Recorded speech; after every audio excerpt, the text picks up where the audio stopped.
let's see how we can run the Ultralytics YOLO models in the fastest possible way on Apple hardware. We're going to use the CoreML optimized framework to export the models and run them as fast as possible here on my MacBook.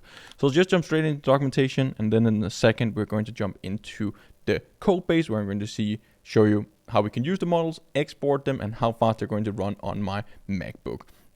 So this is dedicated for Apple Silicon, all the Apple devices coming out now, phones, MacBooks, Mac Minis, everything is embedded with the neural engine. So this is pretty much just a hardware accelerator from Apple. You can kind of like compare it to a GPU. So it's going to run object detection models, no problems, real time, and it's going to be crazy fast. So it's low latency, no network, your data is not leaving the phone, everything is just running on the device itself. So if we go a bit further down, we can then go in and see why you should export it to CoreML. So we get the neural engine speed, non-maximum suppression, free by design. So this is the YOLO26 end-to-end model that's going to save CPU resources, GPU resources at the end. So it's going to be even faster, not having to do non-maximum suppression after that. It can work private and offline. Everything will just run on your local hardware on your phone. One export and you get access to the whole ecosystem from Apple with iOS, iPadOS, macOS, all these different things it's gonna work on. And you can also use the Ultralytics official iOS SDK and the Flutter plugin to build out actual apps. So if you just open up these documentation pages, this is pretty cool. You can just use this out of the box for building YOLO apps, running all the different tasks that we have available. So we have some measured performance, milliseconds on CPU, this with the neural engine as well. So we can see we get all the way down to 3 milliseconds. This is well above 300 frames per second running on a phone, iPhone 17 Pro. This is pretty cool. You can see all the support tasks. You can run detection, segmentation, semantic, classification, pose with the different YOLO models here, and especially the new YOLO26 model. Everything is supported. All you have to do is just pip install Ultralytics and you're good to go. We call it export format. And that's everything. Let's now go ahead and take a look at it in our code base. First of all, I just have a utility function for just drawing some text with the background. Don't really pay too much attention with that. We're going to draw some boxes with the labels that we're going to run it on. And again, it doesn't only apply to phones. It also applies on MacBooks, any Apple hardware device out there. If you're using Intel, NVIDIA, Google devices, all these different things, there's optimized frameworks for those things as well. We have everything covered on the YouTube channel and in the documentation. And it's the exact same step called model.export. You can use one of the models out of the box. You can also bring your own model that you have trained fully end-to-end on your own custom data set. Hit export, specify the more format with the arguments that you want to export it with, and you're good to go to start use your models in productions. On the Ultralytics platform, you can also just click export on whichever format. But now let's go down and take a look at how we actually run it. So for CoreML, we're just going to specify the model. This is the model path. This is the source. It's going to use the webcam unless you specify a video. We can try run it on our webcam as well. We're going to create an instance of our YOLO model, start up our video capture so we can load in the frames that we're going to pass through our model. This is a video writer so we can save our output detections into a video file so we can share it around. This is the while loop. We're just loading in frames from our video capture. We're gonna call them tracking. So we're both gonna run object detection and tracking. All you have to swap out is just, instead of predict, we call .track. You can specify the tracker you want to use. This is the frame that we pass in. We're just going to calculate the processing time as well.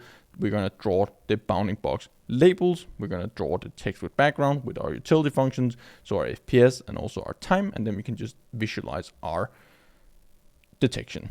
So this is pretty much everything that we need to do to run an object detection model. We just need to make sure that it runs on a optimized framework too.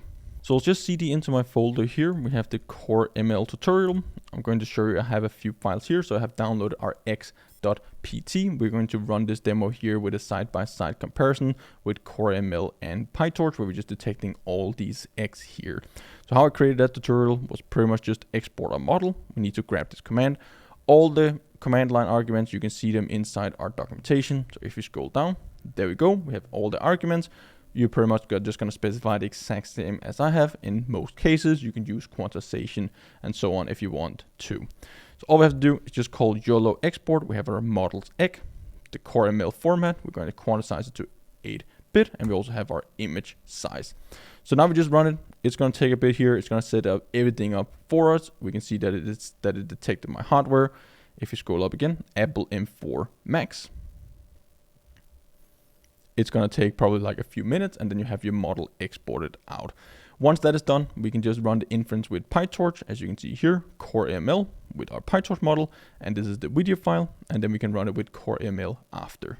So now we can see that it has finished up here, and if we go inside my folder to the right, we can see we have our XML package, we have our data with our weights, we have our model, we have our ML model, the manifest. This is just format that they're using CoreML for the Apple hardware. So this is pretty much everything that we need. Now we can just run our Python script. We're going to run it just with PyTorch to start with. So this is not going to run any optimizations on the Apple specific hardware. So we have our CoreML export comparison.py.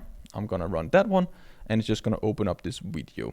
So this is just a raw PyTorch model running around 40 milliseconds or 22 frames per second. We're detecting all the X here. We're tracking them while they're running here. We can do inspections. We can set up a counting system.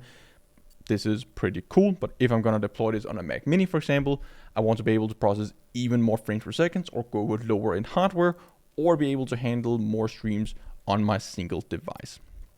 So we just swap this one out. With YOLO, it detects automatically what model that you're running or which optimized frameworks that you're running on. It's going to set everything up for you, and we're just going to use our ML package now for a CoreML optimization.